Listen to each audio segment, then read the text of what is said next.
let's look at what is going to happen. Now, before we go into the transformation, let's talk a little bit about what Allianz is. For those of you in the room that are Germans, every fourth person in the room statistically is our client. So Germans typically know Allianz because we are a large life insurer, we're a large automotive insurer, we are a large healthcare insurer, and we're also one of the world's largest asset manager. And we've been fairly successful over the last 125 years, which we completed last year.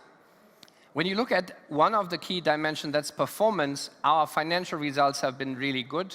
But what we also track within Allianz is what we call our organizational health. How are we performing from a sustainable point of view? And then we have something that is very important to us, because we're a financial institution, we depend on people's trust. In effect, people buy promises from us, they give us money to take care of, they trust us to pay claims when a claim happens. Therefore, trust is very important to us. So let's think about the performance dimension, the health dimension, and the trust dimension. Performance has been really good. Just recorded another record year of profits. We're the #1 insurer in the world in terms of size, and we're one of the top 5 asset managers in the world. When you think about health and property casualty insurance and life, we are a leader in almost every segment, and we have highly competent and motivated people. So far, so good. And we have a few what we call core values that in the Allianz sense center around integrity, around competence, and what we call resilience, which is not just mentioned to be financial resilience, but also ability to withstand shocks of any kind. And you may have noticed that while you've read a lot about other financial institutions in terms of reputation, Allianz, by and large, has never had any of these reputational issues that you would identify the financial services industry with, and that is what we're very proud of. So this is really changing, and let's now focus on digital, because that's what you're here for. The key paradigm shift is not technology.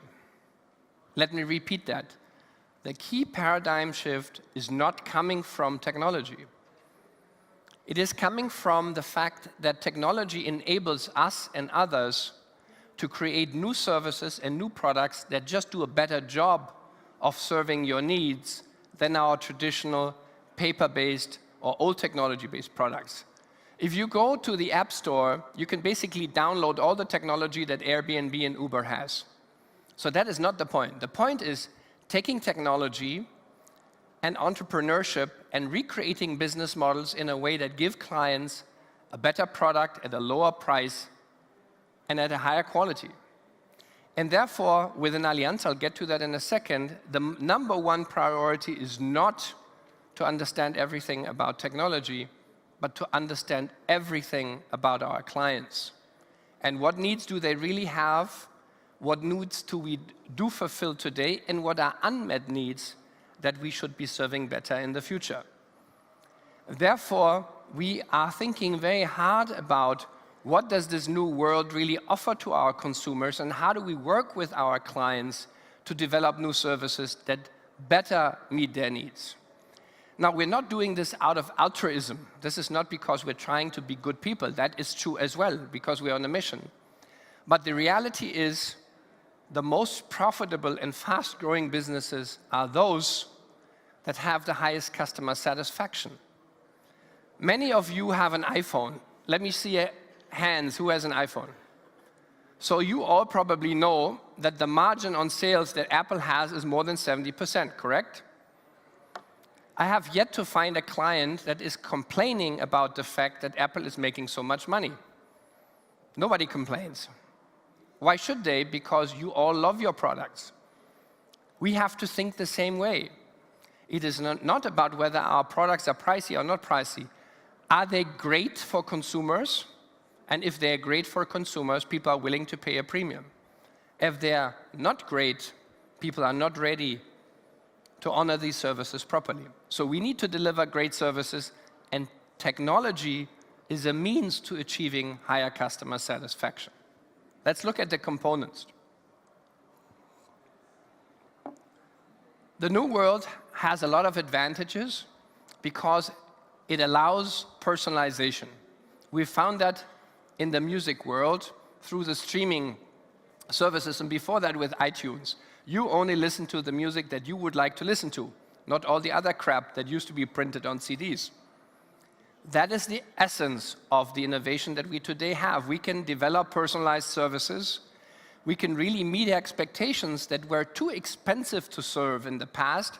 We can customize and individualize things, and we can make it more flexible. Flexibility used to be the opposite of efficiency. And that is a paradigm that is disappearing because you can offer a very efficient solution at very low cost. It's something very difficult to learn for us, particularly in our industry, where we've been used to standardize and standardize and standardize in order to bring costs down. The second component is free. In the past, we were sellers of product. Regulators invented our industry. It was not clients. Regulators said in the 19th century, you need to insure your house against fire. If you start, when we had the cars coming, people wanted liability insurance. So they said, you need to buy liability insurance. Now, why do I tell you this? We never thought about our products as a means to service clients primarily. It is actually fulfilling regulation and selling product. Now, that is changing fundamentally because now you have the ability to compare product, to pick what you want, to not buy if you don't want, and if your advisor in your village or city is not doing a great job, you can use the net to get a better offer. So in addition to personalization, you have a lot more freedom. You can compare everything you do, and that forces us to permanently benchmark, something that is really new as a word, not benchmark in terms of how efficient we are, but how good is our offering relative to the next best alternative that is available for our consumers. The third component is around ease of use. I think using the word easy and insurance in one sentence a few years ago was a little bit like an oxymoron. There's nothing easy about insurance, you would say. Now that's fundamentally changing. Today, in many of our companies, if you want a quote for car insurance, it takes 30 seconds. By and large, we need your car plate number and your name, and then we have databases to quickly analyze and give you an offer for MTPL insurance.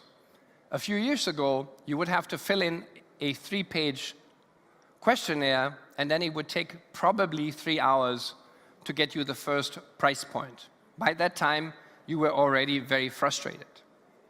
And that simplicity also allows you to actually think about what you're doing and what you like much better. So all of these 3 points around personalization, transparency, and ease of delivering our services are closely interrelated. The last one is what we call inclusive meritocracy. We've picked a very complicated word on purpose because people do not intuitively know what this is. This is about a culture where both people and performance matter. We have an expert-based culture, so whoever was the best expert for something would get promoted. And leadership in terms of people leadership and making transformation happen used to be a second priority. That has to change in a world where old concepts about what know-how really means and what knowledge means are becoming less and less relevant.